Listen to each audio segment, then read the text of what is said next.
I love classic arcade games, and plenty of those classics have been re-released on the Switch, but there's been a lot of new games that have come out in recent years that attempt to replicate that style and feel from the past. These are modern games that are easy to hop into and pick up and play, ones that you can play for 5 or 10 minutes, or longer if you prefer, as you try to improve your high scores and times. In the past, I've covered a bunch of these types of games in a previous video, but I'm back again with another round of modern arcade games for the Switch. So let's dive in.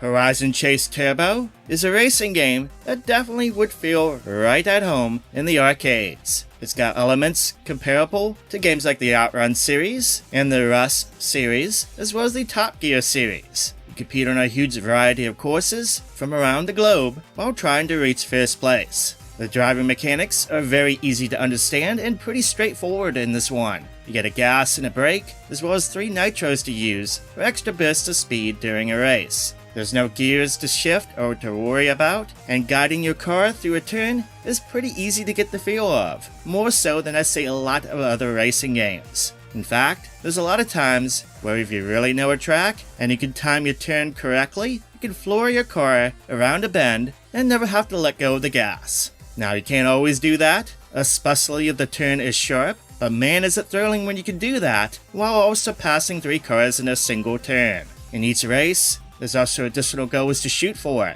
such as collecting all the blue coins scattered around the track. Collecting all these will not only up your first place trophy to the platinum level, but those coins you collect can also unlock additional tracks and such. Besides that, there's other collectibles to be mindful of in each track too. There's red gas canisters, but ones you definitely need to collect, especially in the longer tracks, so you don't run out of fuel, and sometimes there's even extra nitro canisters to collect too. This game has a ton of tracks to race on, each with their own unique flavor and challenges, and there's a ton of cars to unlock and race as too. This is a really fun racing game, one that's easy to hop into, to just play for a few races, or even for an hour or two. Definitely check this one out on the Switch if you're into arcade racing. Some of my favorite arcade games are shoot 'em ups, and on the Switch, there's been a huge resurgence of shoot 'em ups, both old and new. One of my favorite modern shoot 'em ups is a game called Andro Dunos 2, which is a sequel to an old arcade game that originally came out for the Neo Geo and VS arcade cabinets. Now, looking at the gameplay for Andro Dunos 2, you can tell it would feel right at home if it was released in the arcades back in the day. Visually, it has pixel graphics reminiscent of later Neo Geo and VS games, and it even has a 4:3 aspect ratio. Heck, even the game has the introductive how to play video that you would see on a typical arcade game, especially those old SNK arcade games. While nailing those classic feels is great for the arcade experience, what really stands out is the gameplay, which includes a lot of improvements over the first game. You still have access to a set of weapons that you can cycle through, and you can level them up with power-ups that you obtain, but here in this game, you don't permanently lose the power-up weapon when you perform a hyper shot, nor do you need to charge it up to even do the shot in the first place. Now, the weapon's power does get temporarily knocked down for a bit, but luckily it's only for a few moments.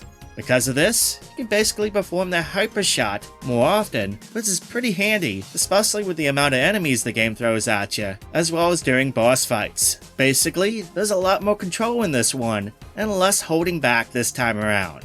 That said, the levels themselves are very well designed, and the boss fights themselves are fantastic, with the later ones really forcing you to switch between weapons quite often to survive or to deal with the enemies. What I like about that is it definitely forces you to balance between the power-ups and to use the majority of the weapons, if not all, so you just don't focus on a single weapon. I was really impressed when playing this one. It's a fantastic shoot 'em up, so well designed from top to bottom. Definitely check this one out when you can.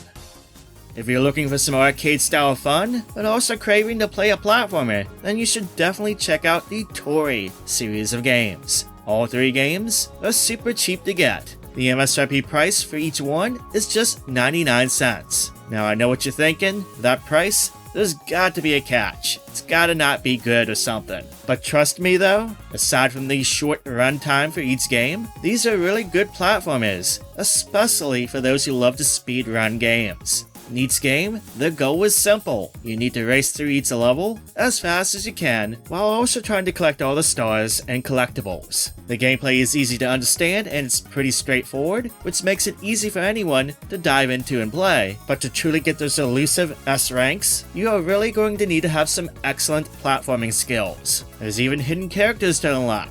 The first game, Toree 3D, is great, as is the sequel, Toree 2. In addition to those games, there's actually a new game that just came out recently called Toree's Panic Pack. This is more of a compilation or a collection, as it technically has 3 games included. The first one, Toree's Genesis, includes 3 levels, inspired by the Sonic Adventure series, while Toree Jumble Jam 2 has 4 additional levels. This time, the levels have a bit more exploration focus to them, as opposed to just simply speeding along. I mean, technically you can still do that, but you'll miss out on a lot of collectibles and secrets. Finally, the pack includes Toree Missions, which is kind of like combining the Toree series with Metal Gear Solid VR missions. In each level, you're tasked with either racing to the end as fast as you can, collecting all the stars in each level, or defeating all the enemies in a level. And this one has a bunch of different challenges here, with varying degrees of difficulty. All in all, it's definitely geared towards those who are veteran players of the Toree games, but it's still worth getting for some arcade platforming fun. The Taiko no Tatsujin series originally came out in the arcades first, and there still are arcade releases to this very day, but there's been many home releases as well in recent years. In the last video, a couple years ago, I talked about Drum & Fun for the Switch, but since then, the game has sadly been delisted. Luckily, there's a new game in this series for the console, and to be honest, it's a much better game than the previous one. You still get access to a wide variety of songs to play in the game itself, over 75 songs or so, but for a few bucks every month, you get access to over 800 additional songs via the Music Pass. Of course, you can buy traditional DLC if you wish, but for $3.99, it's a pretty insane deal to get to play so many songs versus paying the old way. Massive amount of songs aside, the gameplay is better than ever now.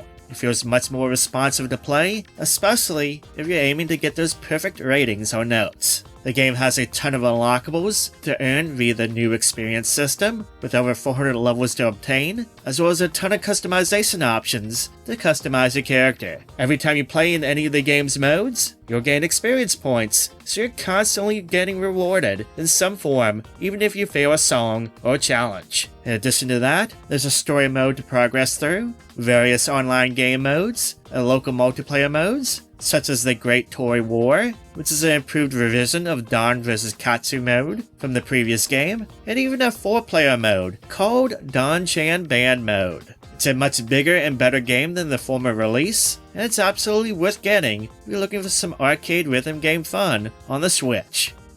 If you're looking for additional arcade rhythm game fun, then another game you should check out for Switch is Samba de Amigo Party Central, a long-awaited sequel to the arcade/Dreamcast game. Your goal here is to move and shake the Joy-Cons to match a series of notes and patterns that are shown on screen as music plays, basically like virtual maracas.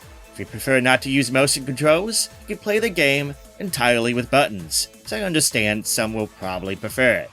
Unlike the previous game, with the more focused Latin music soundtrack, the music list now features a larger variety of music, like pop music, rock music, various classics, and even some video game music to boot. One of the things I like about this game compared to others in the genre is that there's lots of fun events that just helps to shake things up a bit. For example, sometimes you need to strike a pose and hold it during a song. Other times you need to jump up and down. Sometimes a roulette will appear, and this will select from a series of random possible events, such as performing high fives, or speeding up a song, or trying to hit home runs during a song. Yeah, it can make for some absolutely crazy moments, but all this really helps to make things interesting during gameplay. Of course, you can turn this random roulette feature off, but I prefer to keep it on. I like the randomness. It keeps it exciting. In addition to the classic main mode, there's local multiplayer for 2 players, online multiplayer for 8 players, and a brand new mode called Amigo, where you are tasked with gaining followers as you complete various sets of challenges. To top it off, there's a ton of customization unlockables to earn as you keep playing songs and modes, so you're constantly earning and working towards something when playing. This game goes on sale pretty often too, on the eShop for around 15 to 16 bucks when it is on discount, and even brand new physical copies can be found for around the same price, so definitely keep a lookout for this one. It's a good, inexpensive game to add to your game library. The Puyo Tetris games are great games for those looking for some modern arcade puzzle fun on the Switch. These are crossover games between two puzzle game franchises, Puyo and Tetris, and in each one, there's a ton of modes that allow you to play as either of the gameplay styles, or mashups of both at the same time. You can jump in and quickly play a simple marathon mode, or one of the arcade modes, or one of the various challenge modes, and there's lots of local and online multiplayer play options too. Now personally I stick to the arcade stuff, as I'm able to go in and play a few rounds of matches, and I'm good. Both games are kinda interchangeable. The sequel has some additional features, but largely they are very similar, so there's no need to necessarily get both games, but either or is pretty darn cheap to get. Physical copies are cheap for both games, and on the eShop, these games go on sale quite often for very little, so definitely keep a lookout for that if you're interested in picking these games up. Back in 1993, a legendary game called Tatsujin arrived in the arcades. It's a bit of a hit, and it's largely considered to be the very first bullet hell game. Since then, we've seen many bullet hell style games come out over the years, and these next two games on Switch are a couple of my modern bullet hell favorites. Danamku Unlimited 3 checks off many of the boxes of what I consider to make a good bullet hell game. It's a very flashy game, plenty of bullets flying at you, plenty of firepower to hit them back with good boss battles, and an excellent soundtrack to boot. Now, as crazy as the game looks in its visuals, with all the action going on, it's actually a bit of a beginner-friendly bullet hell game, at least in the easier difficulties. The bullet patterns are a bit easier to read compared to others in the genre. In addition to that, the mechanics of the game are pretty straightforward and easy to understand too. Basically, you have two types of attacks, a regular shot and a focused laser shot. Depending on what ship you use, the focused laser shot can have varying degrees of locking onto enemies. Beyond that, there's a game mechanic called the Spirit Graze system. Basically, it means that getting close to bullets can power up your ship. Once fully charged, you can unleash heavy damage to your enemies. In addition, shooting down enemies allows you to collect blue ghost bullets from enemies that can also power you up. Those who are quite experienced in the genre have the option of selecting harder difficulties, as well as a different mode from the main mode called Graze mode. This game is an easy recommend for newer players who want to play a bullet hell game, as well as bullet hell veterans. Crimzon Clover shares some similarities with the old arcade shoot-'em-up Ray Force, just now everything is ramped up to 11. It's a vertical shooter that features a similar lock-on system, where you're able to lock onto enemies by holding down the lock-on button, and when you let go of the button, you're able to launch missiles at your enemies. You also have the standard shot button, and being a bullet hell game, you're able to do a lot of damage very quickly to enemies with these two types of attacks. That said, the game has some more tricks up its sleeve for players to use. As you defeat enemies, you'll be able to fill a gauge, and when it's filled part way, pressing the bomb button can activate a screen-clearing bomb that not only damages all the enemies on screen, but also momentarily clears up all the bullets. The more you use this in succession, the higher the gauge must be filled in order to be able to use a bomb. If you're able to fill the gauge all the way, then pressing the bomb button will activate break mode, which grants you a small window of invincibility, while also increasing your firepower, and also allows you to score a ton more points with the increased amount of stars that drop from enemies. If you fill the gauge twice over, you can activate break mode within break mode for double break mode, for even more firepower and even more opportunities to gain a lot of points fast. This game looks absolutely insane, but it is so addicting to play, trying to master when to use bombs or saving up the gauge for break mode. Basically a balance between survival and getting as many points as you can. The World Explosion version has quite a few modes to play through, including the original mode, Boost mode, which adjusts the game's difficulty to your performance in the game, Unlimited mode for those who crave hardcore difficulty, and Time Attack mode, which is pretty much a 3-minute, score as many points as you can, caravan mode. This is a fantastic game, and it's honestly one of Switch's best shoot-'em-ups out there. make sure to check this one out. I'm a big fan of arcade sports games. As much as I like the realistic or sim sports style games, I definitely prefer the easy to pick up and play style of simpler sports titles. On Switch, one of my go-to games in the style is Mario Golf Super Rush. Just like the other games in the series, the simple golf gameplay is easy to pick up and play, but there's also enough depth here to keep things interesting, like the various course hazards and the super shots that each character can do.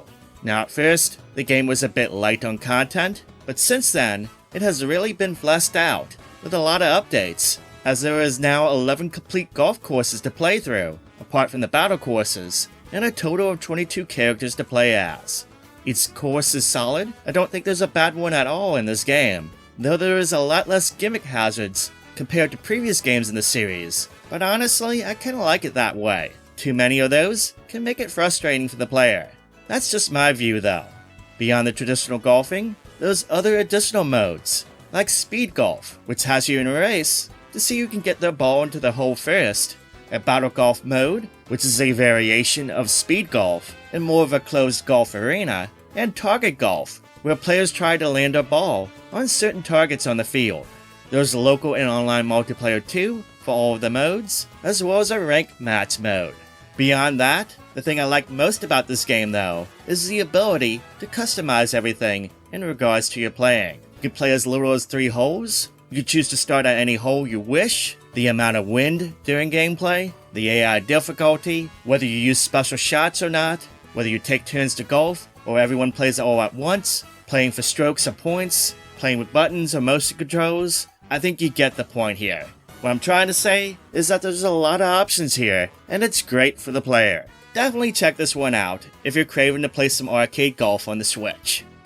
One of the very best arcade-style beat-em-up games to come out in recent years is Streets of Rage 4, the long-awaited sequel in the classic game series. The gameplay in this one is excellent. The combat feels very fast and fluid, and it's a game that's easy to pick up and play for sure, but there's a nice amount of depth here that is sure to please fans of the genre. Each character feels different and has their own style from each other, whether it be their attacks, special moves, or abilities. Plus, there's plenty of characters to choose from, especially after unlocking the secret characters. Once you beat the main story mode, other modes open up, like Arcade Mode, where you have 1 credit to try to beat the game, a Boss Rush mode, a Survival mode, as well as a Battle mode, where you can face off against another player. There's local multiplayer for up to 4 players, and online multiplayer for 2 as well. This game has a lot of content and replayability. I also want to say, it's a pretty good looking game too. I love the comic book style that the game has, and the soundtrack is pretty awesome too.